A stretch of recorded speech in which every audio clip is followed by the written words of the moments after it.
Buenas noches, señoras y señores. Hoy nos acompaña un hombre que tiene una interesante trayectoria vital, personal y profesional vinculada pues, a diferentes áreas, ¿no? Vinculada, por ejemplo, al mundo del arte, vinculada al mundo de la política. Fue alcalde de su localidad, de Mula, durante los primeros años de la transición y además lo hizo bajo las siglas de un partido político que ahora, con la perspectiva que nos da el paso del tiempo y viendo lo que estamos viendo y sabiendo lo que sabemos, decimos, ¿dónde estará aquel partido? ¿Por qué no estará aquí ahora? Fue alcalde por UCD de su localidad natal, de Mula.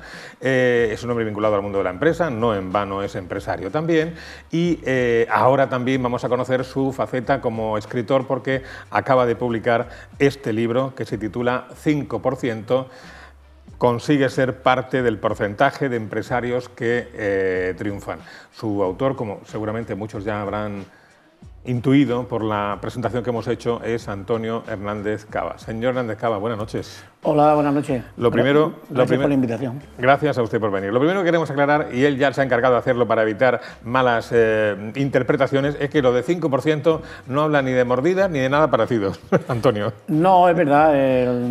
Cuando yo tuve la idea de escribir este libro, no pensé en el 5% famoso de Cataluña, que luego no sé si era el 3 o el 7, pero no, había ahí un porcentaje, ¿no? Y eso luego me lo recordaban, pero yo no tiene nada que ver con...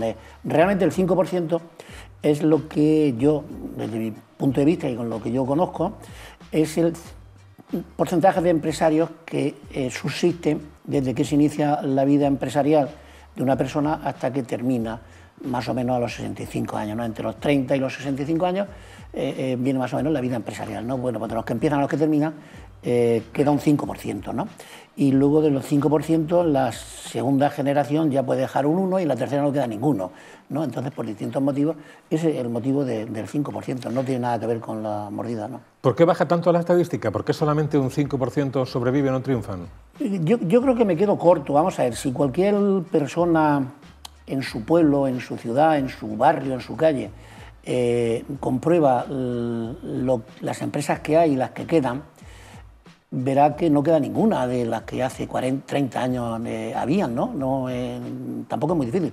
Y bueno, lo que yo deduzco por este tema es por mi experiencia como asesor de empresas. Yo monté el 8 de octubre del año 1976 una asesoría y bueno, la sigo manteniendo, ¿no? Están allí mis hijos y tal, sobre todo mi hija, y muchas veces me dicen, papá, hay que evolucionar, papá, hay que evolucionar. Y yo le digo, a ver, nena, si yo llevo 43 años y subsisto, habré evolucionado algo, ¿no? No hay nada que te permita en el sistema durar 43 años y no evolucionas, ¿no? Entonces, ese es el porcentaje, yo creo, de las empresas que yo he manejado y de las empresas que yo conozco, que queda más o menos, pero yo creo que eran menos, si eso, que cada uno que se apunte a lo que conoce, ¿no? Las grandes empresas de aquí de Murcia, hace 8 o 10 años, no queda ninguna.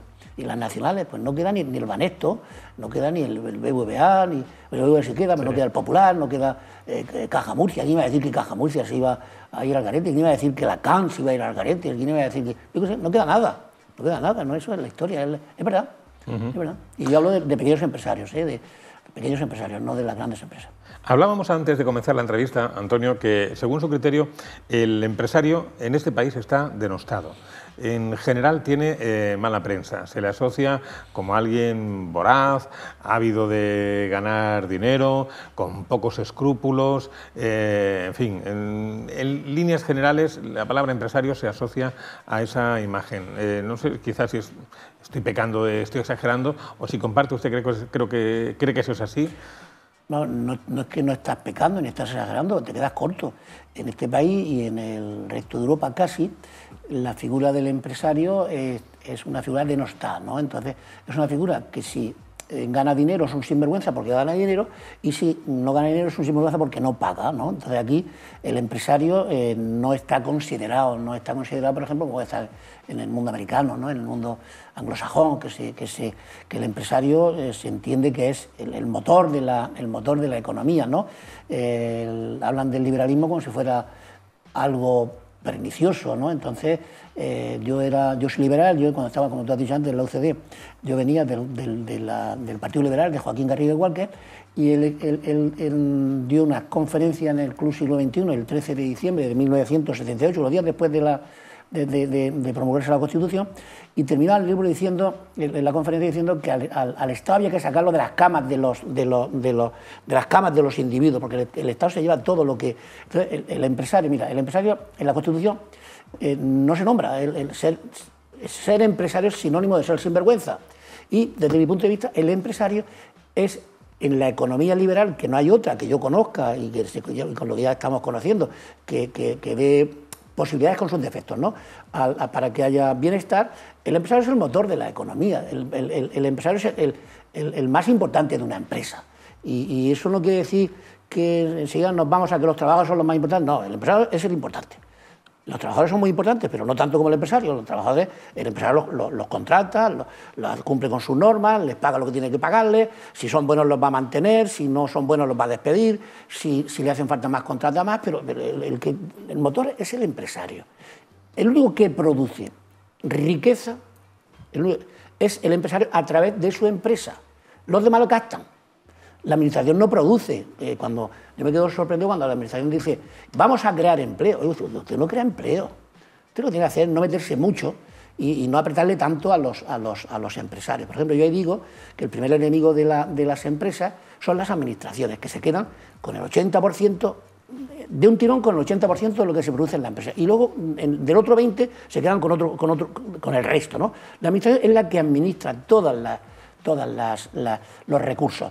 Y al final, pues bueno, ahí digo una serie de enemigos, que por ejemplo los bancos, ¿no? Los bancos, yo digo, son necesarios, pero los bancos son enemigos. Habría que, de alguna manera, ponerle reglas para que sean más generosos y no aprieten lo que aprietan, ¿no? Que hay unas reglas de juego que siempre juegan para ellos, ¿no? En su favor. Bueno, pero los bancos también son empresarios. Sí, pero hay una cosa que es muy importante y se ha demostrado hace poco, que cuando un banco se arruina, no se arruina ningún empresario. Se arruina la empresa y se benefician los 4 golfos que los están dirigiendo. El banco no es un empresario, el banco es una sociedad. Y yo hablo de empresarios que riegan su dinero. Bueno, sí, eso sí. Esos no son empresarios, ¿no? Por ejemplo, cuando sin entrar mucho en detalle, las asociaciones empresariales, pues bueno, las asociaciones empresariales, aquí hemos tenido muchos años, al famoso Cuevas, al famoso tal, que no era empresario, aquí están dirigidas las asociaciones empresariales por gente que no son empresarios en general, luego hay sus excepciones. Entonces, el empresario no está bien defendido. Eso es un tema que es así. Y yo quiero decirlo, y el que no le guste, pues, bueno, porque tampoco hay ningún problema. Yo no quiero, digamos, discrepar mucho, pero tampoco tengo ningún interés en no discrepar. No quiero provocar, pero tampoco, si alguien se provoca, o si está por aludido, pues tampoco tengo ningún inconveniente en debatir. Y además, ¿no? Usted ha dicho que con este libro no quiere tampoco sentar cátedra, que esto viene a ser un poco un resumen de experiencias vivenciales, personales, que llega a una serie de conclusiones que para usted son la auténtica verdad del ser empresario. Claro, el libro este lo que da, desde mi punto de vista, es caminos y pautas, o digamos, tenemos 8 o 10 capítulos, claro, donde el empresario en esos 8 o 10 capítulos se va a ver reflejado. Vale, pues si tiene un problema, ve ese capítulo y él ya puede tirar de ese capítulo y desarrollarlo y adaptarlo a su empresa, a su situación personal. Por ejemplo, cuando yo digo ahí que un enemigo muy importante cuando interviene en una empresa es la familia, no estoy diciendo que la familia sea mala. Para mí la familia es lo más importante. Y de hecho yo, cuando me han preguntado muchas veces, yo digo que hay 2 o 3 cosas importantes, nada más. La primera es la familia, la segunda es el trabajo y la tercera es el Real Madrid, ¿no? Para mí la familia es muy importante, pero cuando la familia se mezcla con la empresa, ya ahí entra ya criterios distintos, los hijos, las hijas, los cuñados, los yernos, ya entra uno que una hija, un hijo, un yerno, un familiar que no tiene ni idea y ya quiere marcarle al empresario lo que yo te decía antes de hay que evolucionar, pero vamos a ver, si yo llevo 43 años, algo positivo tengo aquí, ¿no? Habrá que modificar, ¿no? Entonces, ahí hay enemigos que yo digo en las emociones personales. En las emociones personales la gente sufre mucho con lo que dice con su día a día de la opinión pública. La gente sufre mucho con lo que dice la opinión pública. Digamos, usted es empresario. La seguridad social, importante. Sí, eso lo tengo más arriba. Vamos, oye, usted es empresario, vale. Tiene que ser empresario, tiene que cumplir sus normas, tiene que hacer las cosas bien, tiene que evolucionar y cada vez más rápido, porque las empresas ya cada día no te puede pasar un mes sin evolucionar, y a partir de ahí lo único que tienes que hacer es llevar tu empresa bien y, si es posible, ganar dinero. Y no te tiene que dar vergüenza ni ser empresario, y no te tiene que dar vergüenza decir yo soy empresario y quiero ganar dinero, porque asumo riesgo. Y me puede arruinar, que también lo digo, te puede arruinar 7 veces. Bueno, cuando te arruine, pues te levantas si puedes, y si no, pues te hundes en la miseria. Eso ya es un problema de cada uno, ¿no? Pero vamos, yo por ejemplo, antes hablamos, ¿no? Las ayudas a los nuevos empresarios, las ayudas en la economía social, las ayudas a toda esta parafernalia que hay, que yo considero que es una parafernalia, que al final, en un porcentaje rozando el 100%, desaparecen casi todas.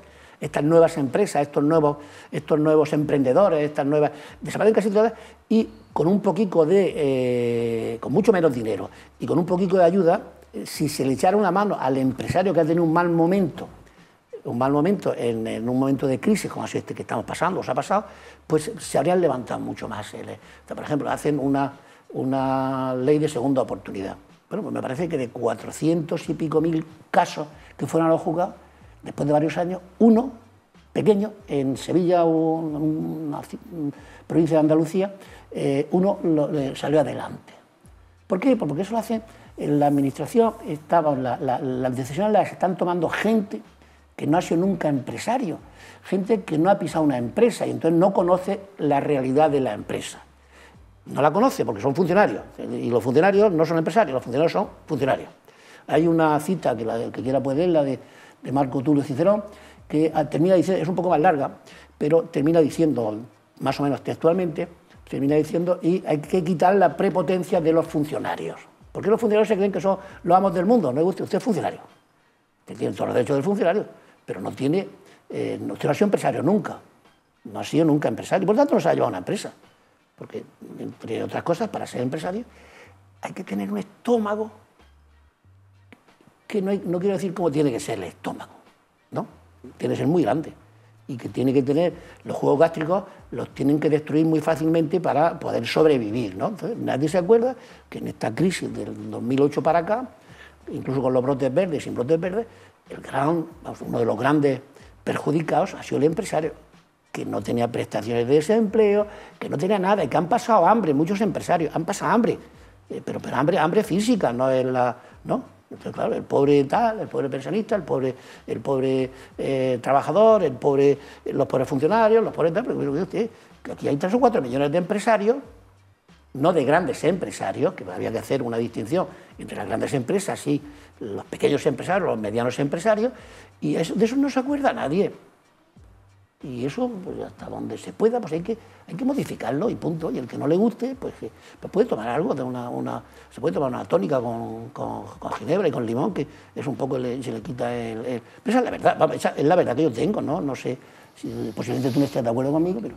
No es eso. Y además usted decía antes que a los empresarios se les veía como algo, o lo comentábamos aquí, algo se les denostaba como algo ajeno, como una entidad ajena a mucha gente. Sin embargo, la empresa también lo es todo. La vida es una empresa.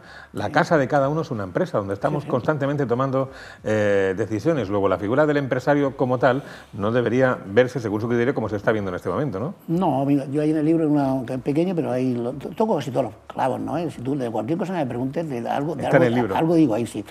Entonces, yo digo que ese libro incluso puede valer para la vida familiar, salvando las distancias, el arte de la guerra de Sun Tzu, ¿no? Es un libro en que se aplica a todo, ¿no? Es un libro que tiene, si no se explica nada, son 13 artículos del arte de la guerra y son 3 páginas, ¿no? Hay otra no lo recomiendo ahí, que es una carta a García, que es una carta que se escribió y da la...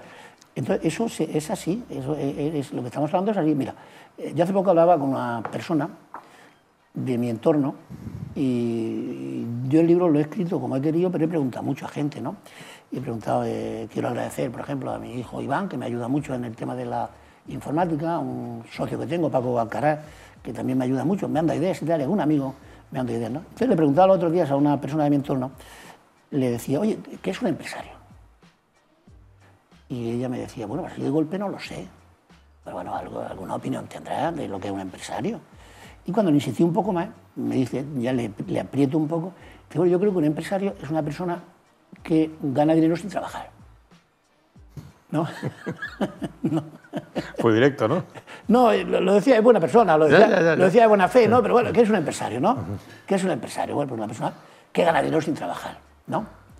Cuando hoy está claro que un buen empresario, si tiene medios, le tiene que pagar a gente para que piense y no trabaje. O sea, las grandes empresas contratan gente y dicen, dedícate a viajar por el mundo y piensa, ¿no? Por ejemplo, un restaurante, yo estuve ayer en Madrid en una presentación del libro con la editorial, y bueno, pues estuve en un restaurante y él pues, el dueño tiene una persona que sale mucho ahí a gastos pagados por todo el mundo, por España y tal, para ver qué es lo que él puede introducir allí en su restaurante, ¿no? Y si no, pues te quedas muerto, claro. Hay gente, uno de los grandes problemas que tiene este país es que la gente viaja poco, y los que viajan tampoco lo hacen con espíritu de aprender, ¿no? Yo tengo algún conocido que viaja por ahí, cuando le digo, oye, ¿qué has visto? Pues nada, ¿no? Han comido, han dormido, eso es importante cuando se viaja, ¿no? Buen hotel, si se puede, comer bien, eso está muy bien, pero luego se aprenden cosas. Y la gente no tiene el espíritu o sea, la forma de ver la gente no es la de aprender, no es la de aprender. Yo, sin darte el nombre, vas a ver lo que es. Hace unos años, en el mundo del arte, un amigo mío me ve y me da las gracias. Y me dice, Antonio, gracias por el consejo que me diste. Y digo, mira, no sé qué consejo te di. Sí, me dijiste hace tal día que me tranquilizara. Pues mira, pues no, yo lo dije con el ánimo de... Pero si tú te has servido, gracias. Digo, ahora sí te voy a dar un consejillo, a partir de ahora. ¿Qué me dice? Me quiere mucho, ¿no? Dice, pues te voy a dar un consejo, es que piense. Bueno, pues nos vemos al mes y pico, los 2 meses. Y digo, ¿qué? ¿Has pensado? Sí, le he tirado... Sí, digo, ¿te puedo hacer una pregunta? Dice, sí. Digo, mira, yo creo que tú no has pensado, ¿no? Tu cabeza no da para pensar. Te hago una pregunta. ¿Tú qué piensas del ser humano? Digo, hombre, pues así de golpe, el ser humano, pues si tú no sabes lo que es el ser humano, si no estudias lo que es el ser humano, poco puedes pensar, ¿no? Entonces la gente no piensa, no le gusta estudiar, no le gusta... me da vergüenza cuando veo a gente de mi entorno viendo el Sálvame de Luz, bueno, es que de verdad es que es una pérdida de tiempo con lo importante que es el tiempo para aprender o descansar o dormir. Tiempo es tan valioso que es lo último que se debería perder. Antonio, ¿se puede hacer algo para que esta cifra, el 5%, deje esa tendencia a la baja? ¿Se pueden hacer cosas? Pues hombre, yo creo que sí. Vamos a ver, lo primero que habría que hacer es concienciar a los empresarios, concienciarlos, para que ellos aumenten su autoestima, que ellos se sientan importantes, que sean reivindicativos. Y luego, pues también habría que ver a través del libro, yo lo que intento es que el empresario se forme. Yo estoy en contra de las subvenciones. Yo te podría decir, bueno, la administración tiene que ayudar a los empresarios, tal. La administración lo que tiene que hacer, dentro de lo posible, es desaparecer. Ir quitando gastos de la administración. Y bueno, si no desaparece, ir creando las condiciones fiscales, económicas y demás para que la empresa crezca. Claro, al decir desaparecer, no digo que desaparezca, la administración tiene que estar, pero que no sea, vamos a ver, la administración no puede crear puestos de trabajo a base de subvenciones. Eso no es factible, hay que crear una cultura empresarial donde los empresarios se preparen y estén dispuestos a competir, ¿no? Yo, por ejemplo, si no es cuestión de chulería, es cuestión, pues yo esta tarde te he visto a ti, no nos hemos visto, y tú me dices, oye, y me pregunta lo que quieras. El que no esté dispuesto a venir aquí a hacer una entrevista, que no se sepa la lección, pues no debe venir y punto, y ya está. Un empresario tiene que formarse.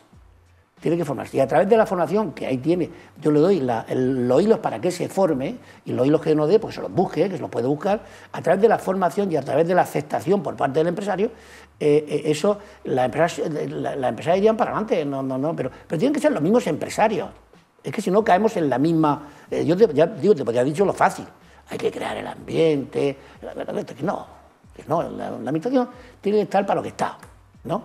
Y para administrar, pues bueno, hay cosas que tiene que administrar la administración, como puede ser la sanidad, puede ser la enseñanza, puede ser, bueno, la enseñanza que quiera ir a la administración, a la pública. Yo, por ejemplo, tengo 3 hijos y los 3 han ido a la pública, y 2 son arquitectos y otro es abogado, ¿no? Y yo creo que el estudiante, lo más importante del sistema educativo es el estudiante, porque el estudiante lo que tiene que hacer es estudiar. Y claro, eso no se le dice, ahora mismo ya hay por ahí, en algunos momentos que ya aunque lo hagan muy mal, aprueban. Yo creo en la enseñanza pública, porque creo en el esfuerzo humano. La sanidad, pues la sanidad es igual, la sanidad con los defectos que tiene, pues hombre, yo voy siempre a la sanidad pública, ¿no? No tengo, bueno, ya hace 25 años que he ido al médico, si tengo aquí mi familia cuando va a la pública. ¿No tiene seguro privado? No, yo no tengo seguro privado. Luego hay que crear unos cauces de educación, sobre todo, de empresarial. Bueno, esto yo estoy diciendo, pues esto, cursos en la administración para motivar a los empresarios, para formar a los empresarios.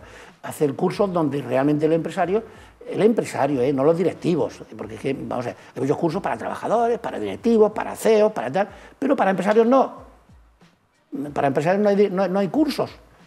Yo ayer en Madrid, cuando me decía uno de los que estaba allí, pues no se lo he dicho antes, creo que no, pues decía, he escrito un libro o tal que es para directivos y es muy bueno también. No tiene nada que ver con el libro que yo he escrito. Yo estoy hablando de directivos. Yo monto una empresa, la que sea. Tengo una idea y contrato a los técnicos que me hagan falta. Si tengo los medios, tengo la idea, tengo los medios, tengo los recursos y contrato los medios que me hagan falta, ¿no? Ahora, ¿qué es lo que pasa? Tienes que rodearte de un equipo de gente que sepa lo que tiene que hacer. Y el empresario pues tiene que tener fundamentalmente la idea, el estómago para correr el riesgo y la voluntad, y la voluntad de ser empresario, ¿no? Y cuantos más conocimientos tenga, es mejor, pero hay muy pocos economistas, buenos economistas, que sean empresarios. Y si vemos a los contertulios estos de las televisiones, en los últimos 8 o 10 años han cambiado 7 veces el discurso, porque lo cambian casi todos los meses y lo dan como algo nuevo. Esto así, pero después al mes siguen siendo los mismos y eso dice, no, esto va asado.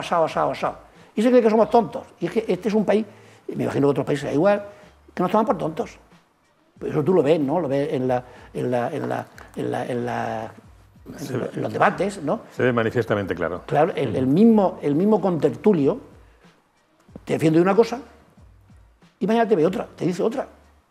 No, pues eso no está bien, no está bien. Yo, apelando a lo que decía Antonio hace un momento, de que con él le podíamos preguntar lo que quisiera, el problema es que no tenemos tiempo porque se nos está acabando, pero sí quiero volver al principio de la entrevista, cuando hemos dicho que fue alcalde de su localidad natal, de Mula, en el año 79, y entonces él militaba en la ya hace tiempo desaparecida UCD, ese partido que sí tenía, y lo que pasa es que lo hemos visto ahora con la perspectiva que da el tiempo, ¿no? Sí tenía un concepto clarísimo de lo que era el consenso, de lo que era el tratar de sacar un país adelante, algo de lo que los partidos de ahora no tienen ni la más remota idea. Yo no sé, ahora que está, no sé si apartado del todo o no, pero al menos más apartado de la vida política, Antonio, ¿qué concepto, qué visión tiene, qué impresiones, qué sensaciones o qué sabores de boca le deja la política hoy en día con todo lo que estamos viendo? Vamos a ver. Después de haber conocido de cerca, porque en ningún sitio más que en los ayuntamientos se conoce la política. Claro. Después de haber conocido la política aquella de los años 79 y 80, ¿qué impresiones tiene ahora? O sea, yo te contesto en 2 fases o 3. En primer lugar, el que ha sido político siempre es político. Yo cuando me despierto por la mañana veo la puerta del ayuntamiento.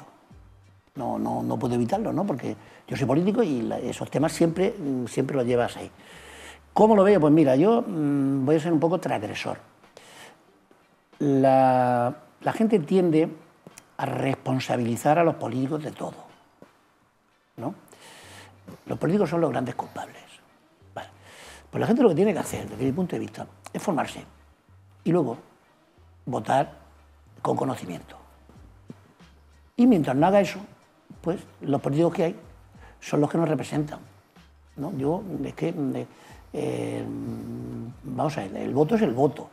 Si en el ayuntamiento de Mula hay un alcalde, pues yo debo decirlo, no para hacer la pelota, creo que buen alcalde ahora mismo, ¿no? Pues lo ha votado el 60% de la población, es buena persona, es buena alcaldía, pues yo creo que él es el que ha votado a la gente.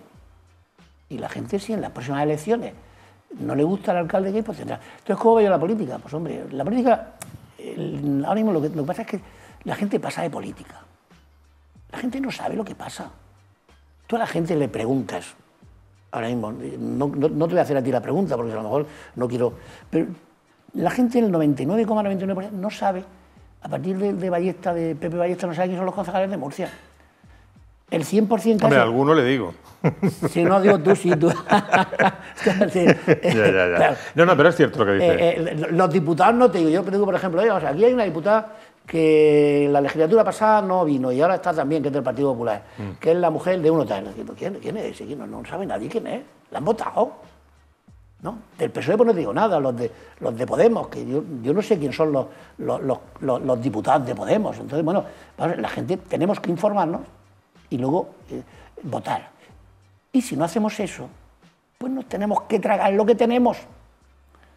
30 años de sopa verde más, en el Mar Menor, ¿no? Y 4 millones, 3 o 4 millones de promoción de la sopa verde, ¿no? No, eso yo lo vi ayer en el periódico. Sí. ¿No? Ahí dice un político, será verdad, me imagino, que en 30 años no hay posibilidad de que se quite la sopa verde. Bueno, pues otro político, no sé el mío, yo creo que era otro, dice que hay que promocionar dónde se produce la sopa verde. Bueno, pues lo que puede hacer es meterla envasada.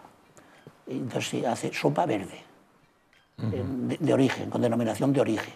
Pero no casa mucho eso, ¿no? De lo que yo veo. Entonces, para mí, los políticos, en principio yo al político le tengo mucho respeto porque los políticos en principio tienen el valor de presentarse a la política. Y son siempre como los árbitros, ¿no? Es el pim pam pum. Yo al político lo respeto mucho, porque creo que bueno, es una persona que la han elegido y está ahí. Y en principio yo creo en la bondad de la gente, ¿no? No hay tantos malos como la gente se piensa. Hay algunos que son muy malos y otros que son muy golfos, pero no tanto, en la gran mayoría. No, lo que pasa es que claro, tenemos que hablar siempre de los malos. Por ejemplo, como en la, no sé, en la 5, en la 3, por las mañanas siempre hay un muerto, siempre hay un muerto, está hablando de un muerto, de un asesinato, y no sé qué más. Todas las mañanas, es que no hay otra cosa, ¿no? Sí. Y de la violencia de género y del PIN parental. Bueno, el PIN parental yo no tengo una opinión porque no lo sé ahora mismo. Tengo una opinión, pero no la voy a dar, ¿no? Es lo que... Pero que, bueno, no hay nada bueno ni malo, todo es relativo, ¿no? Yo creo que muchos dicen cosas que no piensan y otros no piensan lo que dicen. Pero yo, como me has preguntado por la política, y bueno, y aparte que en la política en el año 79 aquello era muy bonito, a mí me preguntó en la campaña electoral, me preguntó Joaquín Garriga, igual que oye Antonio, y Antoñico me decía antes, digo, ¿y tú cómo vas a llevar la economía del ayuntamiento? Digo, mira, era ministro de Obras Públicas, mira, ministro, no tengo ni idea. Yo no tengo ni idea, yo no he pasado nunca por un ayuntamiento, ¿no? Y luego, el primer día de alcalde, tuve dos noticias importantes. Una es que me encontré un ramo de rosas que no supe nunca quién me lo había llevado, sería mi mujer, me imagino, ¿no? Y dos funcionarios que entraron a mi despacho, eran de la Guardia de Franco, eran somatenes, y entraron con la pistola al cinto, diciendo que tuviera cuidado, que me podían pegar un tiro, ¿no? Y luego, en la noche del 23 de febrero, estando yo en el cuartel de la Guardia Civil con el teniente, se presentaron una serie de gente de allí de Mula, pistola al cinto, se cuadraron al teniente y le dijeron, mi teniente, estamos aquí para lo que haga falta. Lo que hacía falta era empezar a matar a toda la gente de la UCD que nos daban palos por un lado y por otro, porque decían que los de la derecha decían que éramos traidores y los de la izquierda que éramos fascistas, ¿no? Entonces era un poco la... Pero bueno, aquello fue bonito. Yo me llevé bien con hice grandes amigos en el PSOE, con Hernández Ross, con el Carlos Collado, con toda la gente. Es que éramos muy jóvenes, éramos muy nobles. Ha mencionado usted hace un momento a Garrigues Walker, que hace unos meses, en una intervención que tuvo, fue a recoger un premio que le habían dado, no recuerdo dónde, dijo dos cosas que me hicieron mucha... No, gracias, no, que me llamaron la atención. Una, le recomendaba a toda la gente, era un foro donde había empresarios, que fueran fundamentalmente buenas personas. Que fueran buenas personas. Y a continuación dice que antes de despedirse, dice que sepan que estoy haciendo una investigación sobre la inmortalidad. Dice, cuando la termine volveré a hablar con ustedes. Quiso decir que no se retiraba ni de broma, que lo dijo con una lucidez y un sentido del humor. Pero Joaquín Garrigues, ¿no? Sí, magnífico. Sí, bueno, vamos a ver, yo creo que lo más importante en el mundo, con matices, porque eso cada uno lo interpreta de una manera, es ser buena gente. Yo tengo hijos y cuando desde muy pequeño les decía dos o tres cosas. Una es que iba a procurar no dejarles nada, que va a ser verdad, no dejarles nada ni un duro, ni un euro, nada. Y lo otro, que cuando se casaran, que eligieran 3 conceptos de la pareja. La primera es que fuera buena persona, un requisito fundamental. Si no es buena persona, no me interesa. La segunda es que tuviera una cierta belleza, que la belleza siempre es relativa, no es el Tom Wall, dice el elogio de la belleza, pero bueno, sea bella, ¿no? Y luego ya cada uno se lo monta como quiere, ¿no? Buena persona y belleza. Y a ser posible que la familia del consorte no te pidiera perra, y si tenía perras mejor, si era rica mejor, ¿no?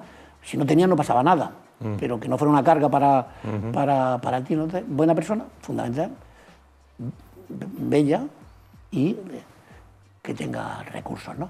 Entonces, sí, bueno, la segunda gente, se lo decía Garrigues, bueno, Garrigues si no hubiera muerto joven, la historia de España se habría escrito de otra forma. Habría sido el siguiente presidente del gobierno, después de Suárez, seguro. Estaba preparado, era una saga americana, estaba su hermano Antonio, que lo intentó con aquel tema de Roca, pero yo le leí una entrevista muy poco a Antonio Garrigues Walker, dice que yo no... Yo que he dicho de Joaquín, me refería a Antonio Garrigues Walker. Ah, sí, esa sí se la vi hace poco. Que tiene actualmente 80 y algunos años. Sí. De Antonio la vi, muy buena, muy lúcido. Muy efectivamente. Lúcido. Sí, yo hago aquí en el libro hago 2 menciones, 2 frases. De hacer propaganda, pero no de Tomás Fuentes. No he hablado con él de este tema, pero bueno, como son públicas, pues... Una es en un debate, en una conferencia para jóvenes empresarios, jóvenes emprendedores que dio hace 2 años, y yo fui con mi hijo menor, con Iván, como joven empresario también. Yo fui allí, y entonces él hizo una declaración que decía que las empresas o suben o bajan, si llanean están muertas. Y luego después hay otra frase que él, por lo que te lo decía, que la leí hace muy poco en La Verdad, que decía... Tomás, que es un crack, que habrá que reconocerle los méritos que tiene aquí en esta región y tal, decía que en la empresa hay 2 cosas que son importantes: la gestión y Dios. Entonces, como él tiene 80 y tantos años, debe tener, sobre 80 años, hace unos 30 años yo le leí una entrevista, también en La Verdad, y que decía que él entonces decía que eran los balances. ¿Qué es lo que considera importante? Pues los balances y otra cosa que no quiero decirla. Bueno, entonces ahora ya, como ya tiene un poco más de edad, pero ya con perspectiva, pues dice Dios, porque dice Dios, ¿no? La buena persona, sí, es que el Garrigues Walker también ya tiene 80 y tantos años y se está acercando al terreno donde ya miran eso. Pero es como el Papa cuando tiene 90 años y es casto, ¿no? Hay que ser buena persona desde el principio, hay que ser casto desde los 15 o 16 años hasta que te mueres, ¿no? Y buena persona siempre, ¿no? Muy bien. Bueno, decía Me preguntaba Antonio Hernández Caba cuando comenzaba la entrevista, decía, ¿esto cuánto va a durar? Digo, hombre, Antonio, la normal es que dura 15 minutos, pero yo sabía que hablando con Antonio Hernández Caba esto iba a durar mucho más de 15 minutos y además hemos estado muy a gusto. Quiero decir que el libro 5% de Antonio Hernández Caba ya está a la venta, y comentar simplemente que tanto al principio, en las primeras páginas, como al final, recoge sendas ilustraciones de Antonio Tapia. En la primera de ellas aparece un niño que se alza sobre un montón de libros tratando de alcanzar el mundo, ¿no? Y en la última de ellas, el niño ya ha adquirido el conocimiento y resulta que tiene el mundo en sus manos, ¿no? Se lo he contado aquí muy rápidamente, pero lo mejor es que ojeen el libro y compartan, o no, pero por lo menos que las conozcan, las vivencias empresariales de Antonio Hernández Caba, autor de 5%. Antonio, ha sido un placer después de tantos años sin hablarnos. Igualmente. Bueno, sin hablarnos porque no nos veíamos, no porque nos llevemos más. Bueno, a tu servicio para lo que quieras, siempre. Un placer, muy amable. Bueno. Gracias también a ustedes. Nos vemos el próximo día aquí en Sin Ruido de Fondo. Buenas noches.